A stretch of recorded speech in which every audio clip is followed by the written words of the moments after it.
Hey guys, welcome back to Trekyards. It's podcast time. I'm Captain Foley. I'm Commander Cockins. A brand new idea. We did our favourites for ships. We've got a new idea. Stuart, what's the idea? Well, there's this really cool app on my phone that I used to have called Would You Rather, and it gives you two options. And so I think we're going to do this. This is a great idea presented by Commander Cockins.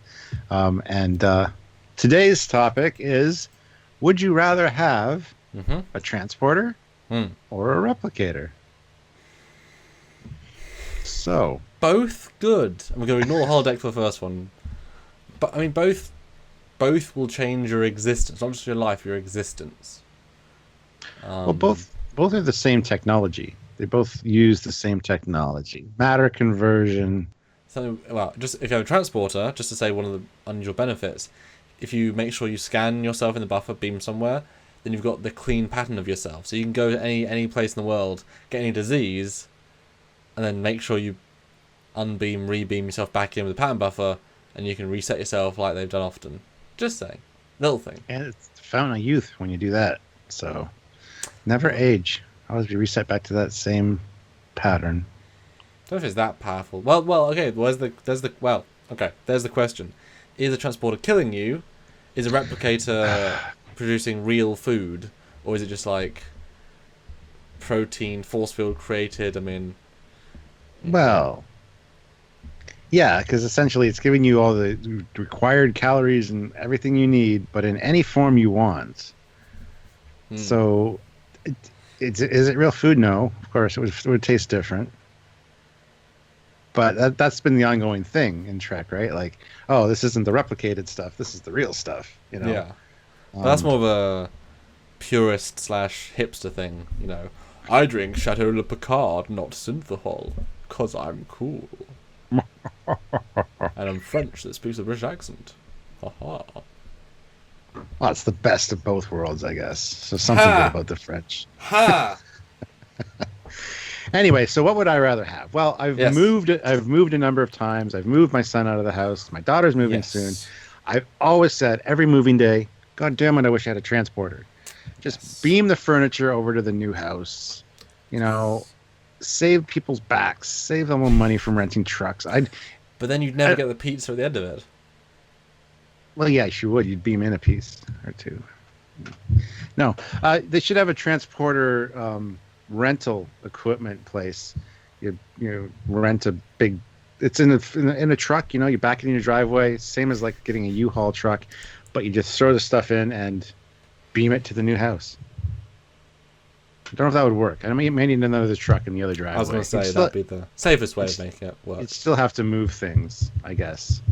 With the original, when it started out, that's how it would have to be. But eventually they'd refine it so you could beam it into certain rooms and, you know. Site to site, yeah. Or you just literally just beam the entire kitchen layout. Because at that point, if you move your house, just beam the house to a better location. Just beam the whole house. I want to be in the Bahamas this week. The beach. The view. That would make traveling so much better. It's always good to come home, but I find every time you go on vacation, you need a vacation from your vacation once you got back because you're already tired.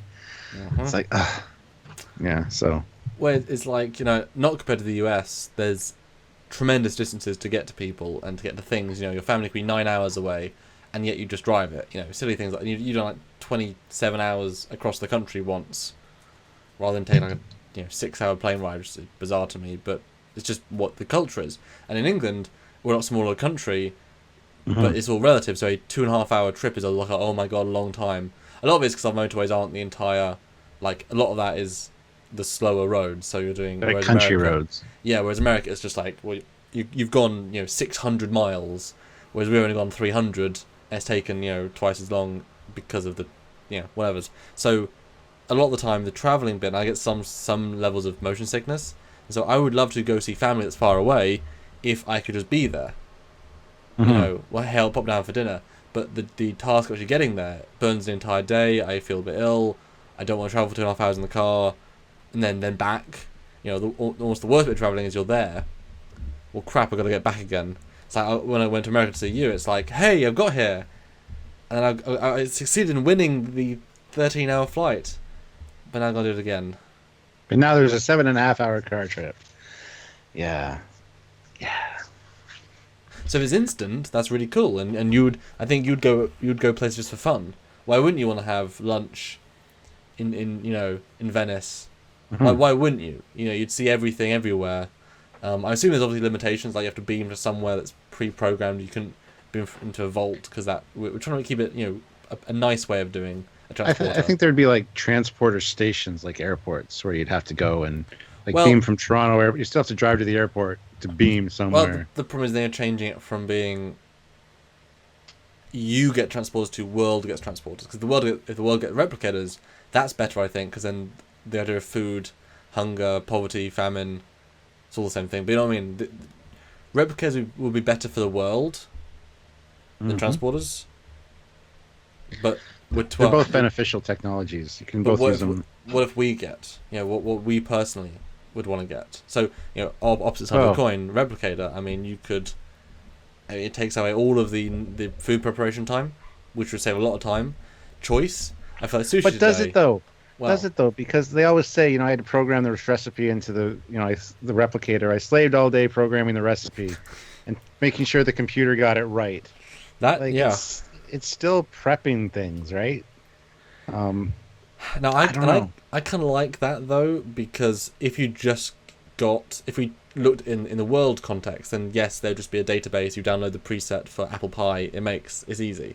But we're talking about us personal levels. So if I had one right here, yes, I mean, you'd have to work out what these things are and the tastes. But then once you've got it, infinite toast.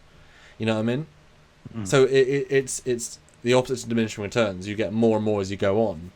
And so yes, you're saying there's preparation, but you're not having to make that same meal with the same hour of effort each time.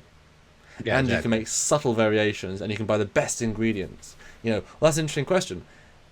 I mean, could the replicator replicate lower quality fake meat, as in real meat, but it's obviously fake? Like, would it what is the difference between a 30-year-old dried pork chop that was in amazing ingredients versus, a value item at a department store bathroom attendant that he's selling out of his jacket?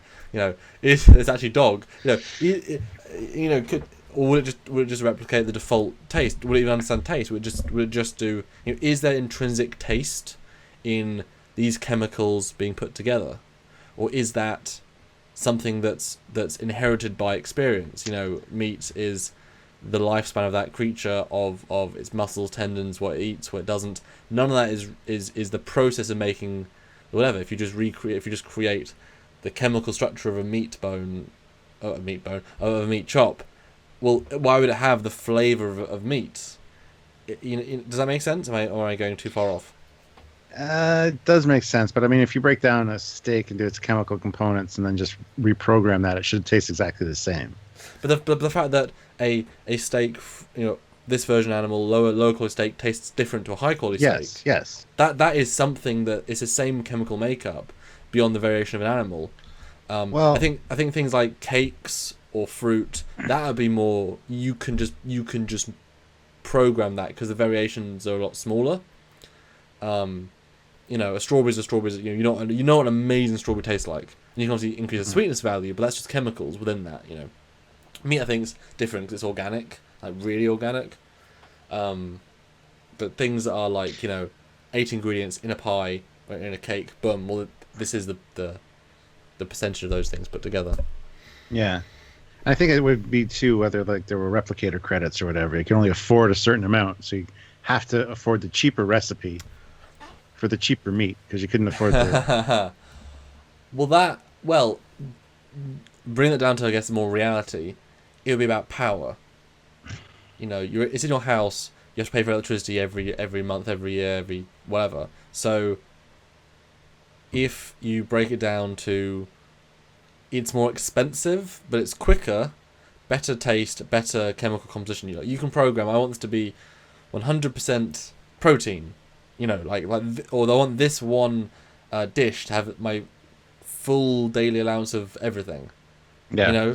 But it's the generation, it's the power, so it's more expensive, but you get whatever you want. And then maybe you could argue that okay, the more the meal is, the more milliseconds it takes to replicate, and that actually is quite a lot more power. So you are creating matter, and so a cup that is less surface area would take less power. So therefore, you're right. It would, if you want to make a 3-course meal, you're doing a lot of power, and you got to pay for that. So its money is in terms of how long it takes to do. But the control factor, the fact that once you program in a perfect steak, you get that steak every time. If it was twice the price of a steak, would that be more worthwhile to you? Or would you want to go out to a shop, buy the steak, bring it back, season it, cook it, hope it works for less money, but your time? What would that be? That's really interesting. Mm-hmm. So you might want to go buy the steak, but replicate your potatoes. Yeah, exactly. Replicate the size. Yeah.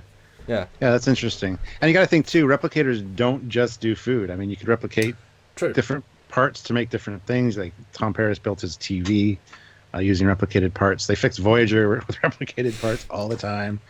So you could make anything with a replicator, really. Mm-hmm. I mean, just replicating props and costumes from Star Trek, because that's fictional. This is real. Hey, beep beep beep, make me a full metal version of a phaser. Yay! did it, got it. Cosplay, woo. That's awesome. Computer parts. I need new RAM. But can it make? Is it like the T-1000 or the Liquid Terminator? Can it not make complicated internal moving components, so it can't make certain things? You have to make each component separately and then build it yourself. But a computer chip isn't that. It's still a very distinct set of pieces. It's just they're put together in a certain way. It wouldn't be programmed. Why wouldn't? Yeah, I don't see. It was things that are rotary, like a little alarm clock that's actually, or a watch, it's all pieces. I mean, surely it can replicate cogs and put them together. If you can 3D print cogs and have them put together, you can replicate it. But could you replicate a Furby with all the organic matter and the chips inside that's programmed? And would you then program that with a program? And then you're programming data into a digital chip that's being created. I mean, why couldn't you? I mean, that's really interesting. I never really considered that before. Yeah. But just on a surface level, you decide I want to build a car this week. You just replicate each part at a time, just because you want to put it together. And obviously, I'm assuming that we limit it by having only this much. It's this sized, so you have this much space. You can't replicate a plane because you got a box this big. That's good to have as a limitation. But you have to do it in pieces. So there's So then, but then back to transporters. You decide I'm going to pitch Trekyards to a LA company. Well, I'll beam over there at 2 to have a meeting. I want to go interview Rick Sternbach. Bzzz. Hey Rick, let's have a chat for 20 minutes, and yeah. You just answered the question though. You really did, because if you have a transporter, you can just transport a meal from the most expensive restaurant to your house.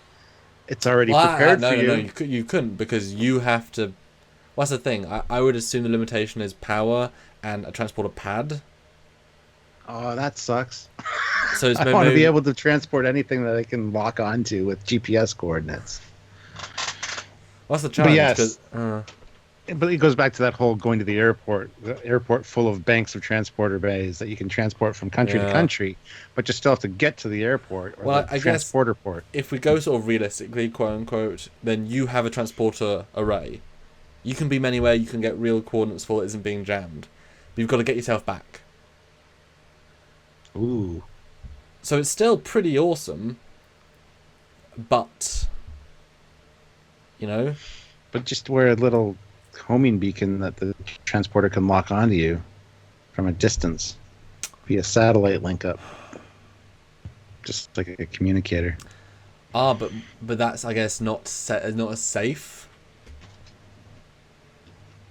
What if it gives you 5% disease? You know what I mean? I don't know. Or that's 5 times as expensive. Again, Yeah. same thing. Power to beam off a pad, it takes less power. For it to beam you for some reason out of nowhere to it is like 3 times the cost. So suddenly it's more expensive now to travel across the world, but you can do it quickly. At what point does convenience beat money? So yeah, it's like buying a plane ticket. If you want to beam to the other side of the world, you have to still pay like $2,000 worth of electricity or transporter power. Yeah, exactly. Or whatever. Yeah, but Well, then is it really? Is it really? I guess it is worth it because you take the travel time out. But that's interesting. Uh-huh.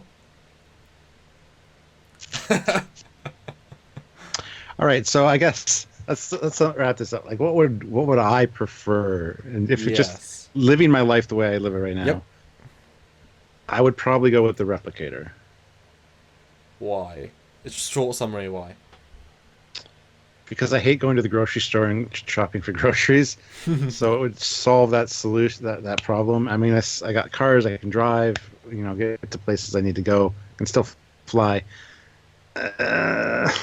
And so a lot of times the traveling is the fun part. You get to, drive by attractions and, stop and whatever. So I think the Replicator for me personally would be much more of a thing. I could replicate the food I like without having to go to the grocery store and wait in line and put up with all this stupidity in the parking lot and same with material things like from other stores. I can just replicate it instead of having to go out to get it.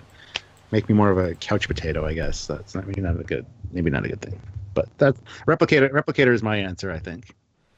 Yeah, see, I feel like we both might have said transporters at the start, based on how we sort of came across. Would I be right in saying you would go more transporters at the start of this conversation? Well, just if I have to move. Replicators.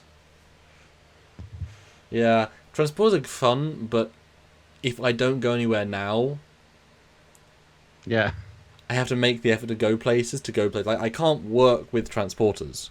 Plus, replicators just seem safer. Well, until you get a computer virus, until there's the, Yeah, it poisons your food. Yeah. Well, that's the thing. You're really putting your life in your hands if you do food. But like I said, just the fact that I can, waffles. Right, back to work. Like the instant value in that. And I like cooking for more than one person as a sense of satisfaction, but I hate cooking just for me because it's so much time for so little reward. I don't think of cooking as an achievement because it's a life prolonging activity. You have to do it. Yeah.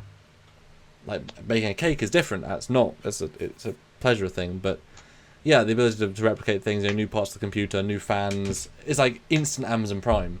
Oh no, I need new headphones.